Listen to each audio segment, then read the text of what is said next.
So first up, we're going to be checking out the overly sarcastic videos, Trope Talk Elemental Magic System. Now, I've actually wanted to see this video for a bit because I've heard a few spoilers of it. It's not so much that it's a very specific look at the elemental magic systems as, I mean, it's going to be that probably, but a deep dive into an elemental magic system Red herself is using in her own outside properties. Specifically, I heard it's a web comic or a novel or something she's doing of her own making, and this is the system of magic she's using within it.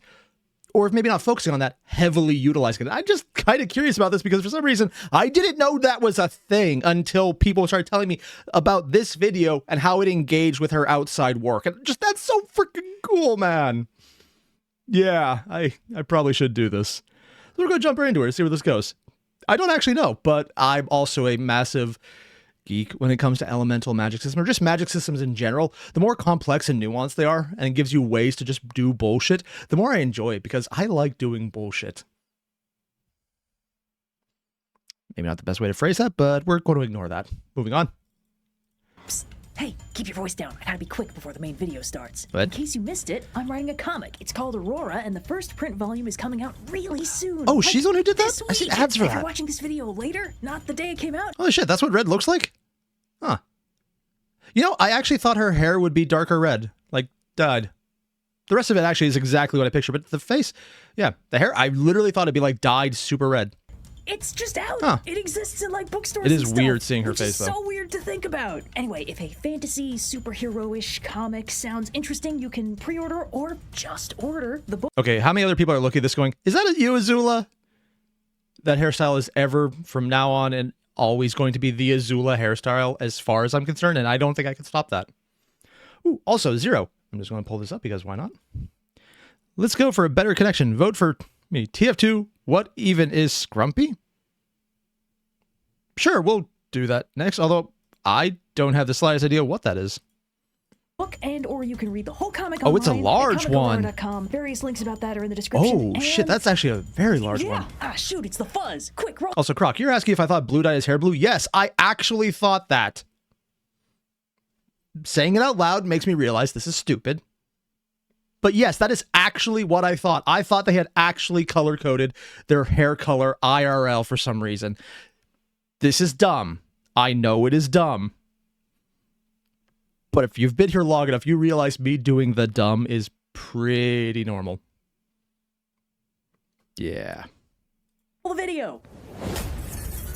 Trope There's an Talk. old saying that truth is stranger than fiction, and I don't think there are any fields that prove that more comprehensively than physics and chemistry. In our attempts to model the seemingly intuitive works of the material world, such as fire hot and things fall down, we've stumbled upon near infinite rabbit holes of fundamental forces barely perceptible to human senses, and the logic of chemical reactions occurring on a scale far too small for us to see, underpinned by the complex quantum dance of even more unseeable subatomic particles and the energies concealed therein. People have been And then they got even smaller than the quantum realm recently, which is even crazier. And then you get into chaos and superpositions and how sometimes they might mirror. And we found that we could actually make certain things work, like quantum entanglement as an actual usable force, but not, really useful yet, because you can only use like one single particle and it's like way not energy efficient in the slightest.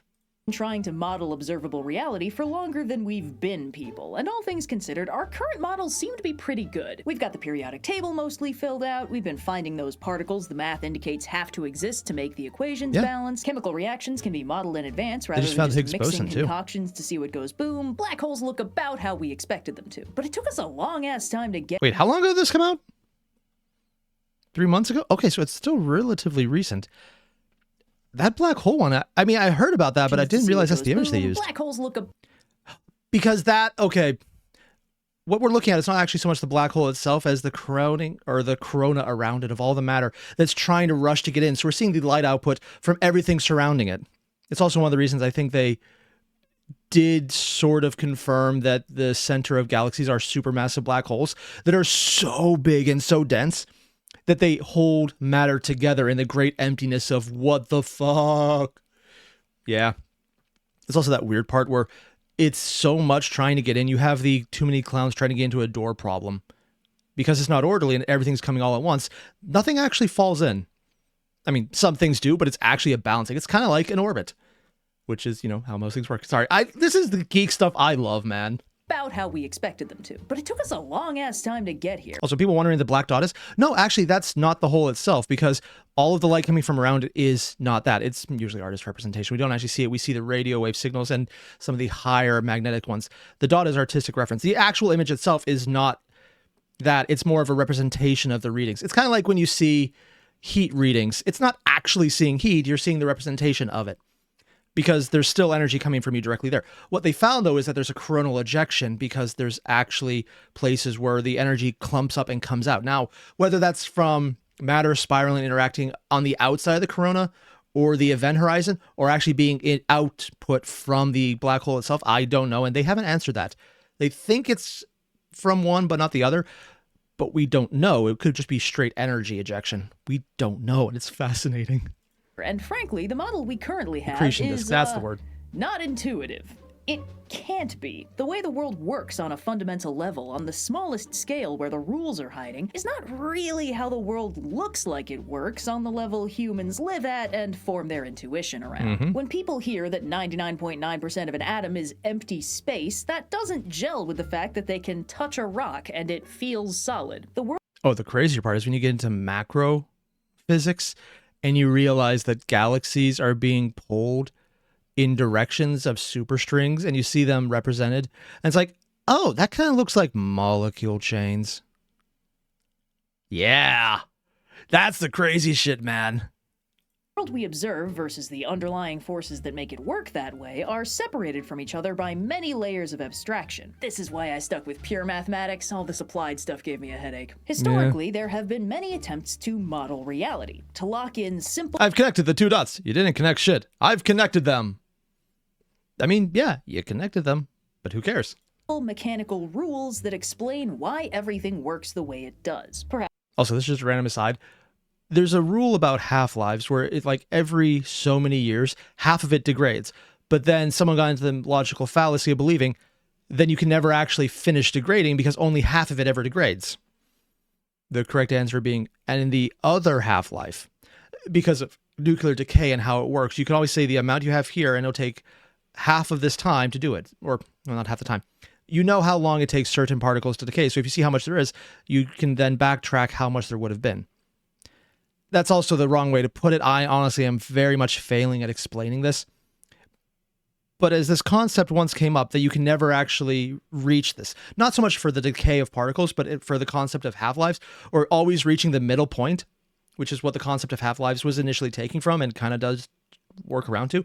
Someone said that you can never actually reach an ending because you're always just reaching a halfway point to it. The rebuttal to this was someone pointing out, here is the destination, and then they walked to it and see, I have reached the point that you said you cannot reach by doing it. Yeah, it's when you take physical reality. You have to say physical 3 times, otherwise it doesn't have 3 dimensions. The joke landed flat, I know, but I say stupid shit. Versus the conceptual, theoretical, particle physics bullshit, which also could very well just be... It's all holograms all the way down. And things are weird, man. It's fun. The heavens seem to circle around the Earth because we live at the center of the universe and are cosmically designated as God's favorite princess. Perhaps certain things burn while others don't because they contain the element phlogiston, which is released in the form of the flame. Perhaps storms form over the sea because the god of the oceans is a temperamental bitch baby who likes causing problems. Maybe hanging around dead bodies makes you sick because of all the angry ghosts, or because they make the air go bad, or maybe it's because the world is full of invisible little guys that sneak inside your body to fuck you up. The real world... Oddly enough, the bad air is not entirely wrong because you can die of stale dead air. Just 1 second.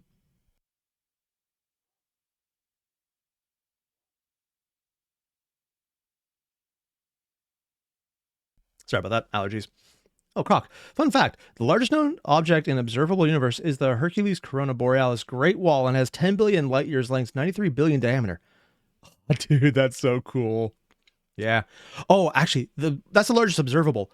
There is one, though, that we have evidence of inference for, but we can't actually see itself, known as the Great Attractor. 1, sounds like an off-brand title. 2, is real because you can see that certain things are actually going towards it. that a lot of the observable universe, the trajectory is in a certain location. And that is so cool, man. Which is also part of the theory leading into the superstring creation, because that might be showing overarching structure to reality that we haven't even comprehended, because light doesn't go that far yet. I know, right? Oh, dude. The world really only looks intuitive because we're used to it. The actual mechanisms that drive its functionality are, appropriately, ridiculously complex. Arguably too complex. Which is why, when a writer world builds a fictional setting, they usually stop well before they have to start considering molecular chemistry. So what exactly are you combusting to make this flame? Does this look sci-fi to you? I mean, if you explain anything well enough, it becomes science, so yes.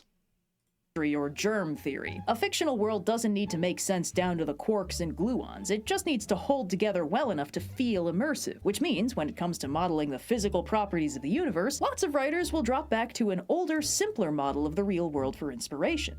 And then you have Mage the Ascension, which the entire thing is, it's all made up because you believe it's exactly what you say. So if this is the internal bullshit you want to believe, it's accurate. Have fun with that. The guy next to you disagrees, and he will punch you in the face without realizing it. After all, you don't need to world build the periodic table and all the chemistry implications thereof if you can just break the world down into a simple single-digit number of elements that govern the function of reality, which might go a long way towards explaining the enduring popularity of the elemental magic system. The logic at the root of an elemental magic system is essentially that the world at large and its corresponding concept of magic, whatever form that takes or name it uses, can be cleanly subdivided along categorical lines. Elemental magic system, a setting whose magic system is split cleanly along elemental delineations. Delineation. Magic users will typically access one element they are thematically connected to, but some systems allow for less limited specialization because it's easier for the writer to deal with. I mean, it's not a bad reason, because there's actually an issue in fiction where you try to write something smarter than you, where it comes off not just dumb, but so blatantly dumb that the audience is aware that this is not a smart person, and it becomes a running joke that the person you try to show as being smart is dumb. It's like when you have something incredibly complicated, incredibly detailed, and the guy's like, oh yes, I understand this perfectly. This is why. And then they insert some technobabble that means absolutely nothing, except some of what they say is real, and the person who understands what they actually just said is going like, oh dear God, why? For an example, in one of the Fast and the Furious movies, they said, I need a bigger computer to hack better. Not more powerful, not more cores, not more RAM, not more access to the internet to have a faster connection so you can make certain changes before someone else opposing you. No, they needed a physically larger computer. That is what I'm talking about. It's where you say something so absurdly dumb. Like if you're hacking, so you need 3 hands to do it, you need to bring in a 4th person. Think that through and we'll try and figure out where it means. It's like, no, that is not what that means. That is the problem when you overreach. So this is why a lot of people will simplify a system. It makes a lot of sense, because if you understand the system you're working with, you don't say the stupid. Or in my case, you say less of the stupid. I do stupid regardless. Associated with specific elements, with different branches of magic typically built on controlling or summoning those elements. An elemental magic system is generally on the harder end of the world-building spectrum, with more rigidly defined rules than soft magic systems that operate more on vibes. If nothing else, it's very common for elemental magic systems to be extremely clear about what falls under the purview and capabilities of the various elements, to strictly delineate the world-building and sort it cleanly into the provided elemental boxes. I'm just appreciating that she used She-Ra. The anime was good. It was solid. I guess it's more of a cartoon still. I mean, there were some low points, but overall, it held up surprisingly well. Characters in these stories will usually have a strong thematic association with a specific element that they can magically connect with or harness in some way. But in some stories, elemental magic is instead just one branch of a larger variant magic element subtype. It comes from my profound bond with nature. I got mine from my dragon mob. Mine comes from this cool sword, blood. Hello, D&D. magic system, with many more flavors of magic to choose from. In these instances, elemental magic is the branch that specifically involves calling on the power of nature for aid. In these larger magic systems, rather than specializing into a single element, it's more common for characters to... I think that's not the Mighty Nine. The one that came before it that I never actually got around to watching from Critical Role. I know, I need to get to it. I haven't done it. Yeah. Be masters of elemental magic in general, which allows the mage in question to call on the natural world in a way that less environmentally attuned people can't. In contrast, other magically inclined party members might do things like stop time, or fire off bolts of nondescript blurple energy, or crack open portals to have tea with Cthulhu. Elemental magic as a whole exists in a much smaller box in these stories. But in stories where the elemental magic system is the whole magic system, most characters are going to specialize into one specific elemental branch. The elements in an elemental magic system can vary a lot, but a safe bet will usually start with the Aristotelian elements, water, earth, fire, and air, or with the 5 classical Chinese elements, fire, water, wood, metal, and earth. These, honestly, they're all pretty interesting. And then you got Sanderson, who's doing like multiple specific metals. Sanderson is definitely someone that if anyone else did it, the system would be way too complex, but he makes it work, damn it. And then apparently even that was only a subset of who he actually was doing with the entire Cosmere. But if I get into a Sanderson rant, I will be here all day. And honestly, I would enjoy that, but I don't think that's what we're here for. mainstays were foundational to historical elemental models of the universe, and they're popular for a reason. They're relatively intuitive. They work like how the universe feels like it works. Yep. If you squint, most things can be loosely sorted into these elemental categories. This means the author will know exactly what their elemental magic users will be capable of and what they won't without having to deal with too many elementally ambiguous edge cases. Elemental magic systems are usually very literal. A fire person can throw fireballs. A wood person can grow plants. A wind person can make fly. So Avatar, An interesting little She-Ra. side note here is that this is a much more physical interpretation of the elemental system than either Hellenistic philosophy or the 5 phases were intended for. When ancient Greek philosophers locked in the 4 classical elements, they were abstracting them pretty heavily, to the point where they basically reduced all 4 elements down to 2 components each. Are they hot or cold, and are they dry or wet? So hot and dry make... And you could probably even simplify that further to current reality of plus energy or negative energy, or more motion or less motion, because that's what heat really is. It's motion of atoms. And dry or wet would be consistency. Is it closer to a fluid or is it closer to a solid? Because wet would be closer to gas, where dry would be closer to physical property. Not entirely the correct way to look at it, but also when reframed so massively wrong, it kind of loops around to being right again. Makes fire, hot and wet makes air, wet and cold makes water, and cold and dry makes earth. In this model, 100% of everything... That actually does kind of fit too. Less energy, while also having, air is more with less energy versus consistency. It's not right, of course, but you can kind of apply that to just basic matter. It does usually work until you get into the weird things, man. Don't look into the weird things. They are so weird. Like some of the other states matter can apply in, and then that's less normal stuff, but it's fun to look into. Could be explained by sorting it into one of these abstract categories or combining the independently unique properties of these roots of reality. And if something didn't seem like it could be explained that way, it definitely could. We just didn't know how yet. When Hippocrates of Hippocratic Oath fame later popularized the thing is, the saying of, we know there's a way to explain it, we just don't know what it is yet, is kind of accurate. Yeah, that kind of is how it works. There is an explanation. We don't know what it is, but we want to find out. That's kind of fun. For Humour's model of medicine, elemental associations quickly followed, associating blood with air, yellow bile with fire, black bile and this is where it gets with earth, less. and phlegm with water. And these got associated with seasons, respectively spring, summer, fall, and winter. And at what point does it just sound like people are writing fan fiction of their real life nature philosophies? Because that's very much what this feels like. these also got linked with personality traits, namely friendly, angry, lazy, and depression. So the 4 classical elements were getting used in a very non-literal way to categorize everything from medical problems to weather patterns. Meanwhile, the 5 faces model was always more abstractly focused on the whooshing 5 elements. I've kind of been deep diving both Wuxia and Zhangjia. I'm probably mispronouncing the name. Because of the story Beware of Chicken. It's not a problem. I'm fine. I haven't been looking for random stories that I would normally not like the protagonist because it just reminds me of how awesome that story itself is. But I recognize this a lot more because of that.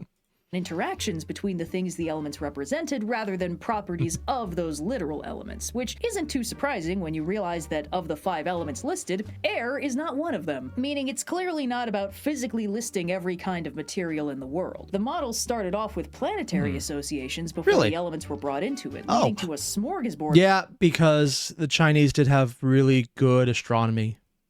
A correlation where metal is west and autumn and white and also the planet Venus, wood is east and green and also springtime and also wind and thunder and the planet Jupiter. Saturn is center? The elements all interact. Wait. Okay, why is Saturn center, but it's also not center in the circular reasoning? I feel I'm missing something. With one another in different transformative ways, passing through a cycle of one feeding into the other and one conquering another. The cycles are meant to model the function of the world, but the physical elements are only being invoked in a very conceptual way. Like many of the main characters in Journey to the West are explicitly referred to with an elemental association that never... Oh yeah, wood, earth, metal, Saturn. Staying in the center, not actually doing anything anymore. Translates into what we would think of as elemental magic. Just because a character is associated with wood doesn't mean they actually have anything aesthetically or magically to do with plants. Like a pig. And I think there's a very interesting underlying clash to be found here between historical elemental systems, which were developed in an attempt to model the real workings of the whole understood universe, and fictional elemental systems, which is meant to simplify what you're saying. Building from the ground up. A writer that builds a fictional world from scratch usually starts from the underlying rules of this new reality and extrapolates from these first principles, building only things that either make direct sense based on these rules or are simply too cool for them to leave out. But in the historical philosophies that these elemental systems draw on, bluntly, the world didn't care if it conformed to the model or not. Historical elemental systems weren't clean-cut speculative world building, they were trying to lock down the building blocks of reality that would explain everything from the movement of the wandering stars to the chronic illnesses that plagued them. This almost feels like it's getting into mage territory. Like, I referenced them earlier because mage is, you're not sure what's right. You know what's right. And what you say is right is what goes. It almost sounds like she's not so much leading into that, but an adjacent line of thinking where a magic system or an elemental magic system where you're describing it as if it's a hard system, but you're looking at the rules wrong and you don't quite know what's wrong, giving it a lot more depth because there are rules, but you're not sure what they are. So what you're describing isn't a hard and fast, this is how it is. That would actually be funny, man. Also, Taryn, you asked your question? Oh, you asked a question? Oh, I missed it then. Sorry. So fire wasn't just physical burning, it was also the season of summer, the refining flames of the forge, the concept of a hot temper, the planet Mars, the cardinal direction south where the warm came from. Because all those things existed and needed categorization. But when a writer world builds from the ground up, this process occurs in reverse. The writer constructs categories and fills them with ideas that make sense with the rules established. So a fictional elemental magic system will almost never capture the weird, esoteric complexities of the historical philosophies they draw on because they don't need to. The fictional magic system can just be a part of the way the world works instead of having to account for everything. Also, frankly, many historical elemental systems ran up against the foundational problem that they were, incorrect. They didn't act. Yeah. Although that first one is closer than a lot of the things that added on to it. So the incorruptible nature of Cinnabar will grant immortality. It will definitely stop you from getting older. Wasn't Cinnabar mercury? I know people ate it. I know it killed them. Correct. They didn't actually model the world in any sort of Fifth element that is neither hot nor cold, wet nor dry, completely inert and unchanging, and prone to moving in perfect circles, unlike all the terrestrial elements, which move innately in straight lines. Yeah.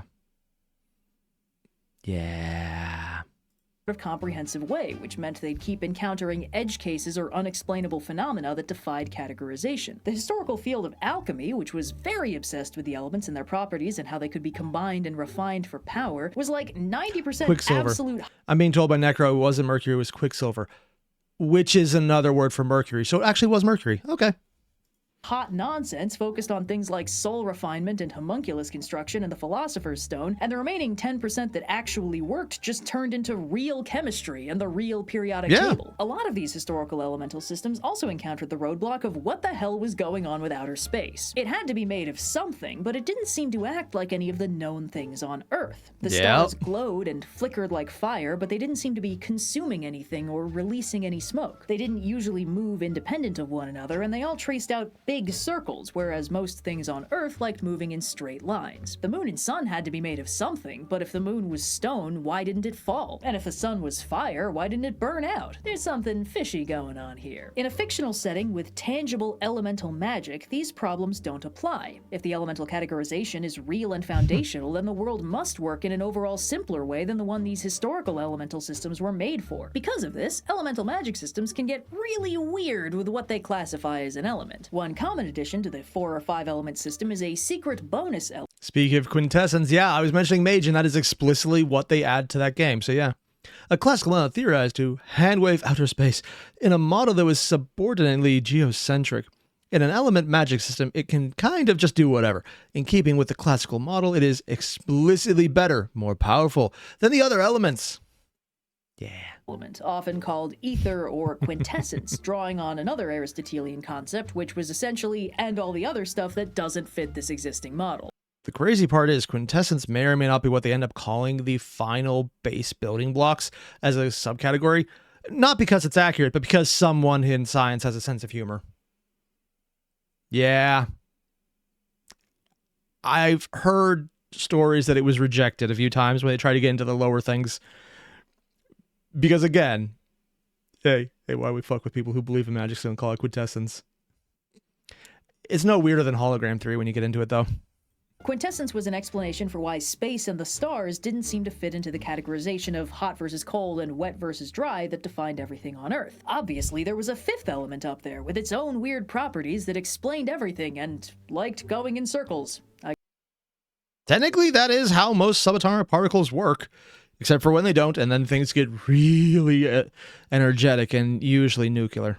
Yes. As a general catch-all, ether is very useful in a given elemental magic system because it can cover stuff like energy or souls or magic itself that don't cleanly fit into the pre-existing elemental boxes. Since its whole definition is the secret extra thing that makes the system work, it can be pretty cleanly integrated into any elemental magic system if the writer wants to throw in something new. It also has the benefit that in an elemental-themed 5-man band, making the leader associated with a secret special element lets the writer justify them having all kinds of bullshit powers that their teammates can't access. Yeah, it does kind of work, and it's a lot less disturbing than heart. Sorry, did I say disturbing? I meant disappointing. That works more. Some stories will also subdivide the elements into much more specific categories. Most commonly, ice can get carved off into being its own thing rather than just a subcategory of water. So you'll get characters with only ice powers and no apparent control over liquid or gaseous water except by freezing it. This is one of those divisions that doesn't make the most sense mechanically or on a granular world-building level, but absolutely works on vibes. Ice feels like a different kind of thing than water, even if it isn't, so giving it its own little zone of magic isn't the weirdest thing in the world. Because again, the elemental magic system model is simplified and largely vibes-based. It doesn't need God, I haven't thought of Fairy Tale in so long, other than the music, but yeah. Oh, dude. It is exactly describing Fairy Tale. It's a very simplified magic system of here is your shtick, you will only do your shtick. Have fun within that boundary, though.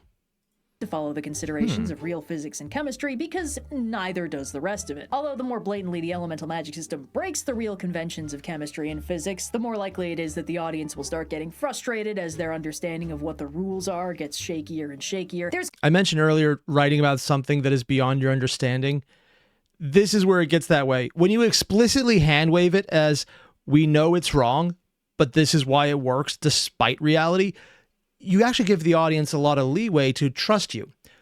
When you're trying to do, this is a hard magic system that is very accurate, and then you do something that's like, okay, we're taking the element of steam, and we're making it physical. but also it's still steam because it doesn't move anywhere. Everything I just said should hurt your brain just a little bit. Yeah, it's that kind of dissonance. Or to quote this one, so you can affect sand and dust, but you can't affect the solid particles in smoke? No. What about salt in seawater? Calcium in teeth? Oh. Are you saying, oh? Or one of the ways this has been played within a lot of, honestly, isekai is these rules do actually apply. People just didn't know about them because they never had to learn about them because they have what they have, this their own understanding, which leads into an earlier concept I mentioned of the incomplete system where what you think is the rules is not actually the rules yet, which could lead into a much more complex magic system, but also could accidentally lead into the case of author doesn't know what they're talking about. And when they're trying to be smart, they just show that they're not aware of what's going on and creating any character saying this with the stupid vibes. Yeah. Kind of a balance to strike here. Just because it's vibes-based doesn't mean you can exactly get away with whatever you want without losing some audience investment, but There are also a few different schools of thought around lightning. In more modern aesthetic settings, characters with electricity powers are extremely common, because electricity is an understood part of the modern world, and we can get a clear feel for what it might mean for a character to control it. But yeah, although, to be fair, Static Shock was cool, but his entire use of lightning was more telekinesis. Like, he was basically doing a lot of telekinesis there, man. in the ye olden times fantasy aesthetic, electricity means lightning and lightning means storms. So it feels a bit like a thing of its own, defying most categorization, but not all of it. In itself, lightning is a bright, hot expression of energy, a lot like fire. So correlating the two isn't uncommon, but neither is partitioning it off into its own element, where weather control or storm magic or power over thunder gets to be a slice of magic all on its own. And even then, there is actually a lot of correlation between fire and lightning, in the sense that they're both energetic states of matter and excess of the area around them. It's why you could have, well, cold fire, not really cold fire, just where something has a very low boiling point, and when it transfers over, you see the heat exchange through energy. Essentially, what you're looking at is where you're in a non-Earth setting, where it's so incredibly cold, things combust really awkwardly, and it's so really, admittedly terrifying if you did it in person, because that's like the level of science fiction. What the fuck are you even doing? But it's still cool, man. Elemental magic systems will include things as elements that sort of strain the definition of an element. Shadow magic, for instance, is a popular one to enable some good old-fashioned edgy boys to work their shenanigans. So is its counterpoint of light, but you can also get things like poison, technology, sound, gravity, and the concept of death. At this point, the word element is kind of losing all meaning, but the good thing about fantasy world building is that anything can be an element if it's elemental to reality. If music is magic, then maybe sound is elemental. If death is an inevitability, maybe it does count as a foundational power in the universe. If darkness is the primordial medium of the universe from which the light first sprung, tapping into that could do all kinds of interesting things. I think this only feels weird and nitpickable because from a modern standpoint, we understand what an element actually is, and it's not what these historical elemental models used that word for. It's a box on the periodic table with a specific number of protons. So a lot of the issue is the concepts you're coming with as a pre-bias. So, I get where she's going from. It's the disconnect between author intent and reader understanding. Okay. Essentially, I mentioned wuxia and zhangjia styles of stories earlier. If you go into this and you're not into the style of characters of self-progression and getting over events that are trying to conspire against you, okay, you're probably going to like Beware of Chicken. But still, a lot of that entire genre is defying heaven, having something set against you and succeeding despite all odds that would destroy you, and then pettering out as you kind of become repetitive and hit serial fiction issues. Yeah, surprisingly, it was pretty common in that entire series, or that style. It just kept going until it got too crazy. But it's like that. You don't really get where you're getting into because the actual meat and potatoes is not what you're expecting. It's like, okay, why are we talking about eating pills to do magic? So you just poison yourself and you think that makes you stronger? versus someone who's into the system. It's like, oh yeah, that's just how you do it. It's an expectation thing. So if you're expecting actual chemistry when you say elements, like the element of earth, the element of gold, the element of carbon, coal, versus the more fanciful stuff, yeah, I guess it is an expectation issue. Also, Croc, you mentioned another way is to, actually, I'm just going to pull this up. Another way is to give the perspective character basic understanding so the audience knows there is more to it, but a PC giving us info doesn't know it. When done well, the system can be very complex but believable. Actually, yes, one of the ways that has been used in fiction that I know about right now is the Dresden Files, where everything is filtered through the lens of a character who actually knows quite a lot about the system, but they don't know everything. They are not the expert. And a lot of the experts don't say everything because it could easily kill, or worse, the people who try to use it without knowing enough. So you have that system where, in the Dresden Files at least, you start with the main character's perspective, you get the basic, the ground rule, what you would know at his level of experience, which is what Jim Butcher, the writer, and yes, that actually is his real name. The character has a more normal name than the writer. I know, funny. But you work from that understanding, and as you build up and you learn more things and the world gets crazier and more insane, it's not that you, the writer, or you, the reader, were lied to, or that they're retconning it. It's that the character whose perspective you're seeing it from didn't have all the information, which is so very useful for writing systems, because if you go in knowing all the information, you cannot deviate from that. Otherwise, it's a problem with your writing and you need to fix it. Being wrong in a subjective character's viewpoint means that they learned. Being wrong in an omniscient viewpoint means you fucked up. In it, and that makes it behave a certain way because reasons. There's no sound element because sound is a process, a wave moving through a medium. There's no darkness element because it's just the absence of light. And there's no light element because photons are their own thing that don't involve protons at all, which... But then they also can have mass sometime because they work on solar sails, and then there's just all the, again, when you get to the really shit small stuff, man, it gets weird. Arguably make it its own kind of thing, but the point is that the word element means something and photons don't count. Calling poison an element disregards the huge different number of compounds, organic and inorganic, that are poisonous. Almost like how calling earth an element ignores the huge different number of compounds, organic and inorganic, that are dirt. I'm a grade A nitpicker. I love pointing out when things don't make sense, but if we're starting from the premise that a fictional world has an elemental magic system, we have no picks to nitpick with. The premise is already so many steps removed from the way our world actually works. There's no law that says you have to stick to the old elemental models when you're building a new one from the ground up. Yep. So maybe poison can be an element too. Who cares? This used to make me so mad, and now I'm madder that I've convinced myself it's not actually a problem. In the Aristotelian-inspired models, with only the 4 classical elements as a foundation, plants will often still be partitioned off as their own domain, because they don't really fit cleanly into any of the big 4. They're kind of arguably splitting custody between water and earth, so they'll either get bundled under one of them or branched off into their own school of magic. Plant magic is a very useful concept to include, but it also carries some complicated implications, because on a structural level, the difference between a plant and a person is not as large as one might want. If we're using magic to manipulate cellular growth, does the magic care if the thing it's changing has a rigid cell wall and chloroplasts, or can it do that to anything alive, making it the most terrifying OP form of magic in the world? This is one of those fun world... I know a Steven Universe. I've never seen it. Just never clicked with me. So all of those random things she just pulled up, I have no idea what any of that is. I do not get the reference. Ooh, actually, I'm just going to pull this up because I can. This sounds almost like the Lord of Mysteries novel Power System. The anime shows the concepts quite well. I saw a bit of the anime for Lord of Mysteries, and I honestly don't know enough to comment, because that seems like a lot of what you get in the beginning is intentionally wrong for you to figure out just why it's wrong.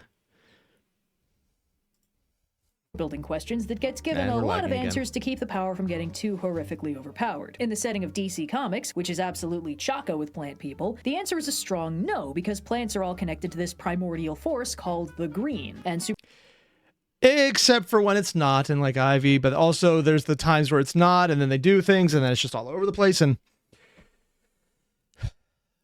DC is weird, because they've had so many writers for so many decades with so many different ideas that it's only a consistent force when it's a single writer doing a single idea with a single concept with a set end. And it's like, here's my run. It's going to be this. Whatever comes next is whatever comes next. Because right now, if you're taking everything all together all at once, it's the same problem Marvel has. It's too many concepts. It's too complex. It's too many things to the point where they overwhelm each other and often can contradict each other. And it does not make sense. Yeah. Also, what is this? Me? I'm a genius. I can make plants behave like animals and make animals into plants. I am part plant as well. It doesn't show, but I am.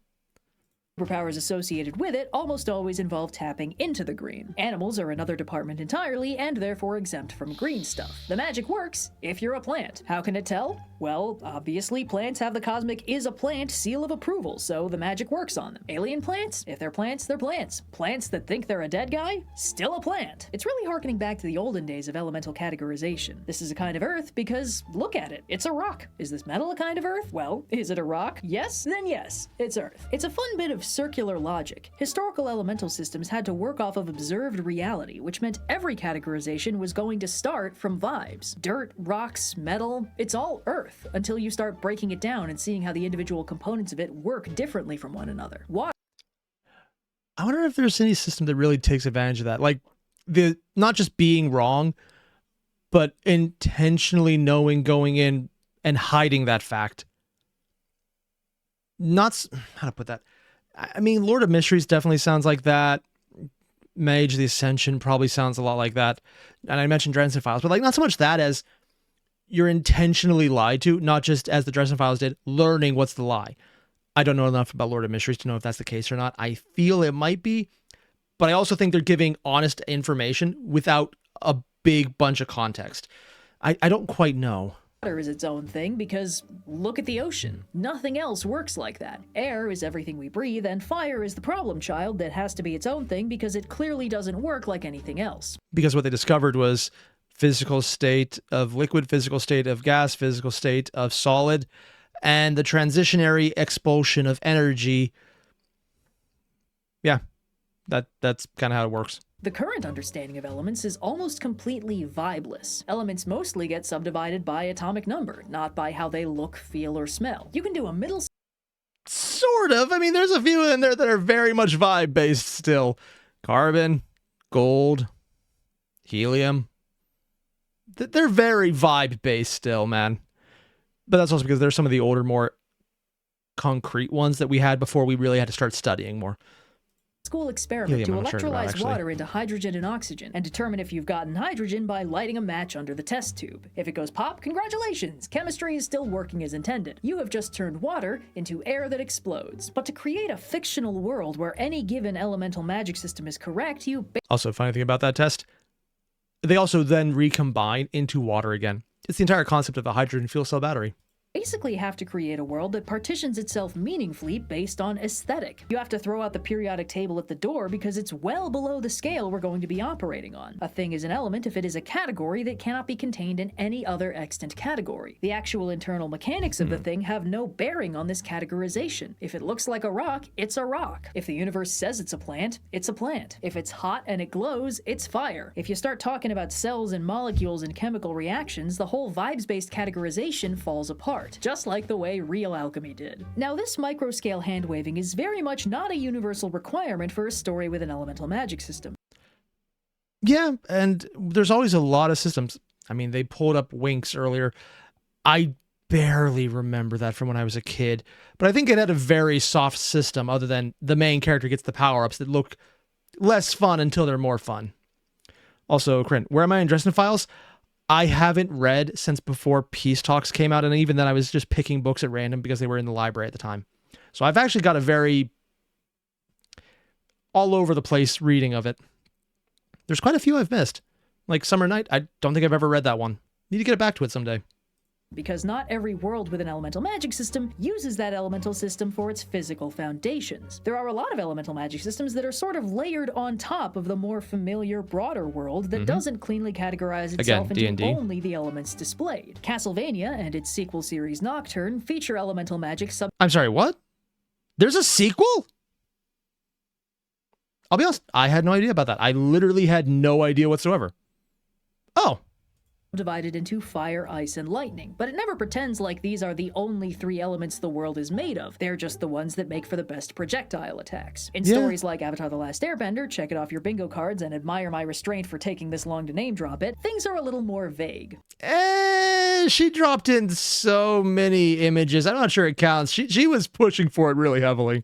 The world is mostly composed of the big 4 elements, and even boundary breakers like plants, lightning, metal, and lava are eventually shown to be under the purview of one or more category of benders. It's not until the sequel series Korra that they introduce a subset. Oh god, that looks horrible. I don't mind the concept of machines. I just hate the bad CG. Oh god. That no bender can affect. And that's also when they started getting really weird with the world building anyway, so nah. But at the same time, it's broadly shown through Sokka's shenanigans that chemistry mostly works. This world has enough underlying physics to resemble the mechanics of reality we know in the real world, while simultaneously allowing for the clean subdivision of everything into 4 magical delineations, which works for what it is, because for the most part, the audience isn't going to demand a full breakdown of which elements on the periodic table are under the purview of which kinds of bending before they'll suspend their disbelief about the flying bison, but I'll admit, my personal taste in the writing department is a little bit different. If I were to build my own elemental system, I wouldn't want to have to be vague about where the boundaries were. I'd want to make sure that I, at least, knew the rules all the way down. And this is the part that I was initially looking forward to, because it's her going into how her magic system works. Unless I'm very much misreading what this seems like a lead into, in which case... Okay, that would kind of suck. But I'm still hopeful. This also feels like the point where I kind of have to address an elephant in the room, which is that I have built an elemental magic system. I built it myself for use in my comic Aurora. Remember from the ad at the beginning of the video? So this is a trope that I have a kind of different perspective on than a lot of the ones I've unpacked in this series. Most of my trope analysis comes predominantly from an audience perspective, where I try to piece together patterns across different stories I've seen and how these writers have answered the same question. Really? Oh. See, I come from this as a dumbass who actually studied the writer's perspective. It, oddly enough, is the same thing as a reader's perspective in many ways. It's just you know how much bullshit you're spewing before it actually hits the reader, and you're just like, oh, thank God they bought it. That's not a joke, by the way. That's a literal statement of some people's actual fact. You can always tell when someone's a dumbass because they don't have that reaction. It's like, oh yes, my writing is amazing and everyone should listen to me. Oh, I am a genius. You wrote about 2 chimps throwing poo at people. Shut the fuck up. I'm not making a personal reference to someone, but if I was, they would know I am talking about them directly, and I'm pretty sure they don't feel any shame still. Yeah. That's fine. That's fine. This is fine. Moving on.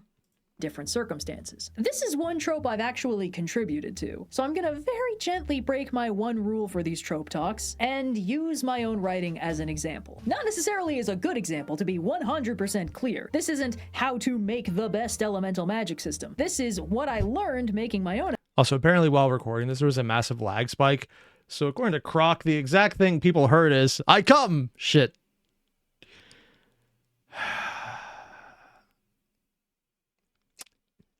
Lag makes everything more interesting with what I say.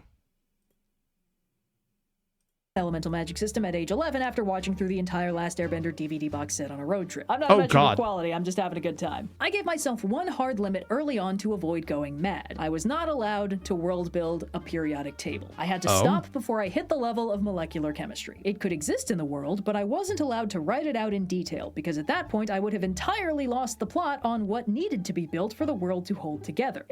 Now that's actually interesting. The concept that it exists, but you're not allowed to world build around it. Oh. Would that be intentional ignorance or something else?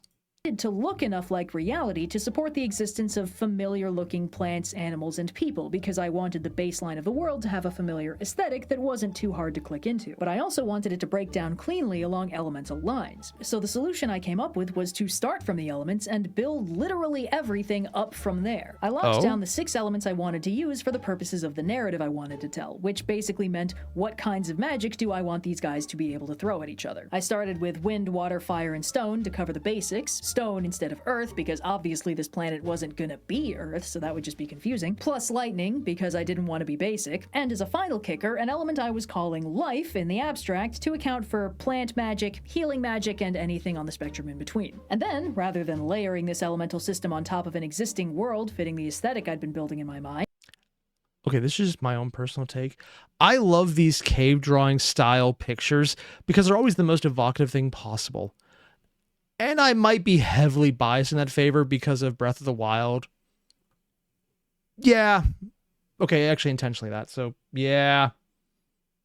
I decided to scrap the initial aesthetic ideas and literally build the world out of those elements from the ground up and see what I got. So each element got a massive godlike being I was calling a primordial, probably because I was playing a lot of Exalted at the time. A primordial would be like moon-sized and... You know, I've been referencing Mage the Ascension this entire time because that's a property by White Wolf that's all about doing bullshit. And now she's bringing up Exalted, which is White Wolf's other game. Oh my god. Okay, this actually amuses me quite a bit. For anyone who doesn't know, White Wolf doing Exalted is the follow-up to the entire World of Darkness series. Multiple series. But Exalted is basically Wuxia and Zhangjia taken to an even more high extreme than normal, but also sometimes less. And it's really weird, man. It's cool. It is overhyped in the intensity of everything. And some of the plot lines are intentionally, oh god. Because the good guys had to be betrayed because their flaw was literal soul and world-destroying insanity and megalomania. Because everyone has good and bad things. But if you live long enough, you will become a monster. In more ways than one. And it's such a weird system, but I kind of love it. But also I like Mage just a little bit more because it's in reality as opposed to fantasy space China bureaucracy. Except it's not really space, it's more just magic heaven bureaucracy, which is also Earth. Except for when it's not. Yeah. Still a cool system, though. And have a body completely physically composed of the element that it was, and a soul composed of a unique kind of energy that was associated with that element. So the stone primordial was a big stone guy with a soul made out of stone energy, the fire primordial was a big fire thing with a soul made out of fire energy, etc., etc. Then I let them all die in a big cataclysmic battle against a primordial force of evil, and when they died I had them fuse their 6 elemental bodies together into a mostly indestructible prison for that elemental evil. Just like that, I had a world in the making, composed of these 6 primordial corpses just lying around, with plenty of wind, water, and stone to get the aesthetic right, fire and lightning to keep things interesting, and life oozing around to kickstart an ecosystem. And honestly, that sounds pretty cool. And also really close to, I think, what a few other magic systems have done. Not quite the same, but there's one on the tip of my tongue and I cannot seem to remember it. That's going to bug me. That is actually going to bug me now. course, with a big primordial evil slumbering at the center of it, because, you know, I gotta. Some Dragon. unfathomable number of eons later, a mix of evolution and intentional divine intervention could populate this world I made with people, plants, and animals that were aesthetically familiar to an Earth-based audience, plus as many additional wacky things as I wanted and could think of. The magic system would involve characters channeling the unique energy of each dead elemental primordial's soul that used to compose their living soul, and thus each element in this world could correspondingly be magically commanded by only the once living soul it had held. So a fire mage would be channeling the soul of fire through themselves into animating some actual physical fire, so they could throw fire at stuff. You know, Really simple stuff. Because I'd introduced the concept of primordial fusion, any material that didn't seem to cleanly fit into one of the 6 categories could be explained as, essentially, a molecular-level fusion of 2 or more elements, gaining new and unexpected properties from their combination, including the aforementioned plot-relevant perfect fusion of all 6 elements that was indestructible enough to contain an ancient primordial evil. This is as Except for when far it'll probably down fail as I because let movement and myself story. get in the world building. Essentially the part where I would have to start reinventing molecular chemistry from first principles, which again, my one rule was that I was not allowed to do that. And that felt like a good place where I could start hand-waving. After all, in real chemistry, chlorine is a toxic gas disallowed by the Geneva Conventions, and sodium is a highly reactive metal that explodes when you get it wet. But if you But very fun to watch from a distance.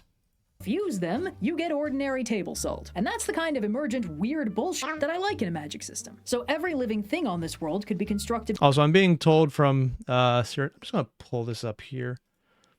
Yeah, Firex.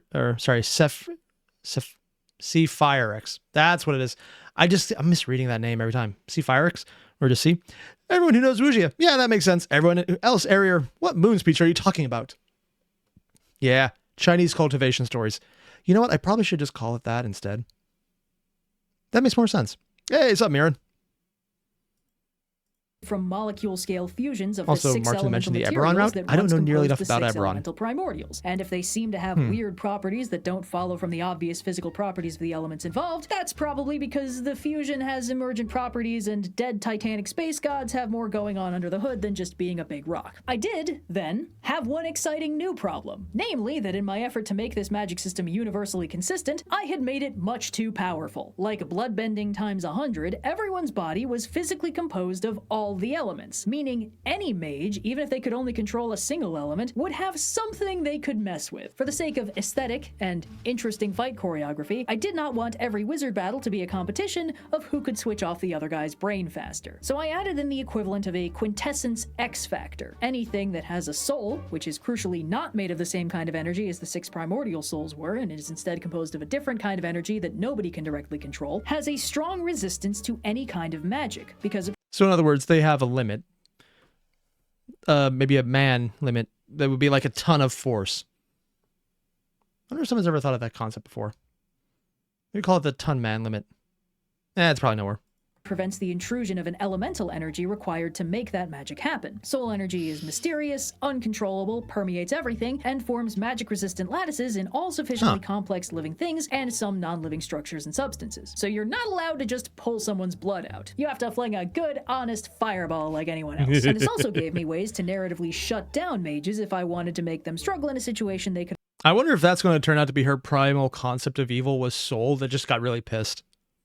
otherwise potentially magic their way out of. There was a lot more world building after this point. I wanted to make sure the magic system worked aesthetically the way I wanted it to, while still holding together on a rules level. And it got more layers of complexity the more I tweaked it. The primordials became more complex in their nature. The magic systems developed layers of complexity as they could delve into the nuances that these living primordials once had. I found a pretty clean way to explain why healing magic could work if the soul was preventing magical intrusion in the body. The idea is that a wound damages the soul, so that in that location, the soul can't protect the body from magical intrusion.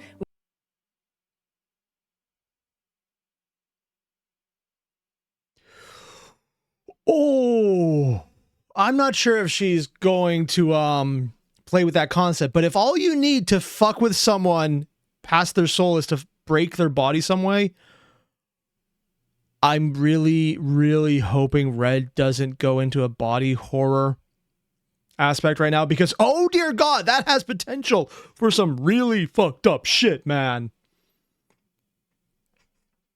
I mean, like, there are lines you do not cross, and one of them is, okay, so the only way I can affect your body is if you're damaged, and I want to hurt you. You have no mouth, and you must scream, and all I have to do to make you do that is to make sure you start screaming first. Oh my, that's... that is evil. Like, actual, uninterruptible evil. And I love it. But also, it leads to a very different story than I think Red wants to take it.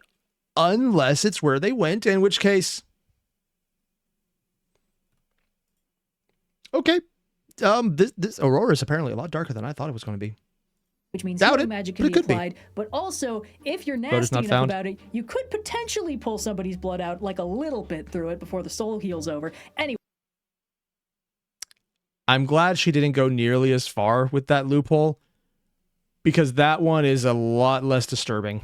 It was a whole project, you know, just trying to find a way to make this thing hold together internally while also producing the kind of aesthetic world that I wanted my characters to be able to play around in. But by laying the foundations like this, with these 6 elements locked in from minute 1, I always had a pretty good feel for what was possible, what was very difficult, and what was impossible for any given character in any given situation. And that felt, to me, like the most important part of the elemental magic system, far more important than working out the cellular biology of a person with fire literally in their blood. By partitioning the world, it makes it very clear who can do what. It lets the writer know exactly how to challenge their characters, what tasks will be trivial, and what will be insurmountable. Because ultimately, when building a world, I tend to think of it like building a playground. I usually think the characters are the most interesting part of any story, and the world they live in is the primary factor that both shapes them and gives them stuff to do. That world needs to hold together, at least under normal levels of wear and tear, but it doesn't need to actually be as ironclad as the physical laws of actual reality. It's okay, I'd say arguably even necessary, if some part of the story answers how does this work with a hand wave instead of a comprehensive periodic table breakdown. After all, having a complete comprehensive understanding of the world one lives in. Raleigh's scattering? Oh yeah, because the atoms are actually bouncing around lights. You don't just see straight from them like at night, because there's more sun, so there's more energy, so more things break up, and then it becomes more broken. That's why you see the sky is blue instead of just see-through. Is tremendously unrealistic. Remembering it took that us one. A long-ass time just to get where we are now in the real world, and there's still a lot of unanswered questions about the way our universe holds together. Building a story off an elemental magic system gives the writer a strict framework with which to partition the vibes, and neatly defined parameters around the abilities of the characters so they know how to challenge them, how to beat them, and how to power them up over time. But it's easy to slide down the very same rabbit hole that consumed early alchemists, carving the world into smaller and smaller pieces, hunting for the smallest indivisible unit of reality in order to wholly comprehend the building blocks. These natural philosophers started their analysis from vibes and made their way down to atoms. And that's damn impressive, but a writer building a fictional world for their fictional story can't afford to slide down the same chute. Oddly enough, the other extreme that I've seen some, honestly, not even many fiction, but some fictions take, is the other extreme. Don't go into world building as, here's the atom, here's a period top, and getting smaller and smaller. Go into the really small stuff. Go into the subatomic particles, the sub-physical particles, smaller than an atom.